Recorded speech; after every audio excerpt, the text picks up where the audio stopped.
भाजप आमदार नारायण कुसेंची कथित audio clip viral झालेली आहे। दिवसा पैसे वाटतो, गोरगरिबांचं भलं होऊ द्या, नारायण कुसेंचा हा संवाद आहे। आमदार नारायण कुसे आणि एका व्यक्तीची कथित ऑडिओ क्लिप व्हायरल झाली आहे, तर आमदार नारायण कुसेंनी हे सर्व आरोप फेटाळलेले आहेत। हाँ बोल। कुछ साहेब आप थोडासा हे पडू द्या ना, अंधार पडू द्या ना। सगळे लोक अंधारात पुढे पैसे वाटत असते, गोर गरीब लोकांना नोटा चांगले दिसल्या पाहिजे। अहो कुछ साहेब एक मिनिट ऐकून घ्या। सगळीकडे चर्चा चालू आहे, म्हणून म्हणलो मी तुम्हाला। अंधारात न खेळणे जमत, अंधारात जरा उजळत होऊन जाऊन दी। अरे उजेडात नका करू तुम्ही आडीतून आडीला पलीतून चालू आहे।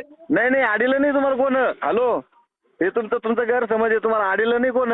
आता मी एक PI ची गाडी मागितली, 7-8 पोलीस बंदोबस्त मध्ये पैसे वाटत होता। बिंदास वाटा कुठे साहेब, मी तुम्हाला काय सांगतो, पण थोडासा अंधार पडू द्या। गरीब जनतेचं भलं होऊन द्या ना। तुम्ही तर भलत का पैसे आहे ना। अहो आमदार साहेब, तुम्ही आतापर्यंत तुम्ही भलत करत आलेले आहे ना। अंधार पडू द्या। ऑडिओ क्लिपशी माझा संबंध नाही, मला बदनाम करण्याचा प्रयत्न आहे, असं नारायण कुसेंनी म्हटलंय। विरोधी पक्ष आमच्यावर आरोप करत आहे, असं नारायण कुसेंनी म्हटलंय। व्हायरल ऑडिओ क्लिपचे आरोप भाजपा आमदार नारायण कुसे यांनी फेटाळलेले आहेत। 100% ऑडिओ क्लिप मी ऐकली। तिचा आणि माझा काही संबंध नाही। ती तोडफोड करून मला ऑडिओ क्लिप तयार केली आणि मला बदनाम करण्याचा पूर्णपणे प्रयत्न चालू आहे।